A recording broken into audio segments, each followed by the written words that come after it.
ધરતીનું સ્વર્ગ ગણાતા દેશ એવા સ્વિટ્ઝરલેન્ડમાં નવા વર્ષની ઉજવણી દરમિયાન બોમ્બ બ્લાસ્ટ થયા છે। આ વિસ્ફોટમાં અનેક લોકોએ પોતાના જીવ ગુમાવ્યા છે। આ વિસ્ફોટ સ્વિસ શહેર કાન્સ મોન્ટેનામાં આવેલા એક બારમાં થયો છે। પોલીસ ઘટના સ્થળે પહોંચી ગઈ છે અને ઘાયલોને હોસ્પિટલ લઈ જઈ રહી છે।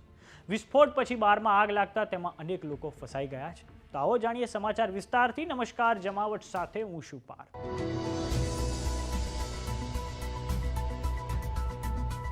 નવા વર્ષ 2026ની ઉજવણી દરમિયાન સ્વિટ્ઝરલેન્ડના પ્રખ્યાત alpine ski resort town Crans મોન્ટેનામાં આવેલા લા કોન્સ્ટેલેશન નામના બારમાં એક શક્તિશાળી વિસ્ફોટ થયો છે, જેના કારણે અનેક લોકોએ જીવ ગુમાવ્યા છે।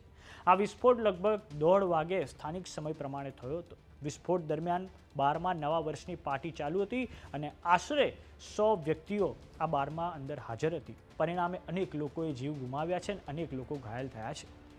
સત્તાવાર આંકડા હજુ પરિવારોને જાણ કર્યા પછી જાહેર કરવામાં આવશે।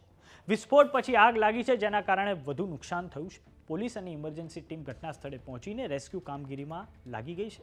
ઘાયલોને હોસ્પિટલમાં દાખલ કરવામાં આવ્યા છે અને પોલીસનું કહેવું છે કે હાલ વિસ્ફોટના કારણોની તપાસ કરવામાં આવી રહી છે। આ ઉપરાંત સમગ્ર વિસ્તારને નો ફ્લાય ઝોન જાહેર કરી દેવામાં આવ્યો છે। તો હવે સ્વિસ પોલીસના પ્રવક્તા ગાયતાન લાથિયોએ જણાવ્યું છે કે હાલ વિસ્ફોટનું કારણ સ્પષ્ટ નથી થઈ શક્યું।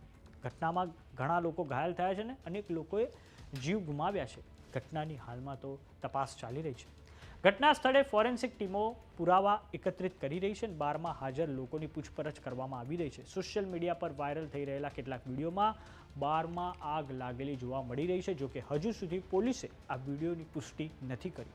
આ ઉપરાંત પોલીસ દ્વારા એ બાબતે પણ હાલમાં તપાસ ચાલુ છે કે આ વિસ્ફોટ આતંકવાદીઓ દ્વારા કરવામાં આવ્યો હતો કે નહોતો।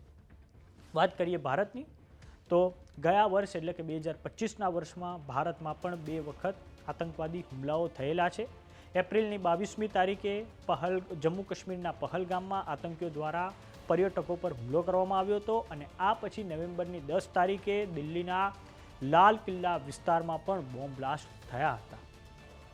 તો આ સ્વિટ્ઝરલેન્ડમાં થયેલા બોમ્બ બ્લાસ્ટને લઈને આપનું શું માનવું છે, અમને કોમેન્ટ બોક્સમાં લખીને જરૂર જણાવો।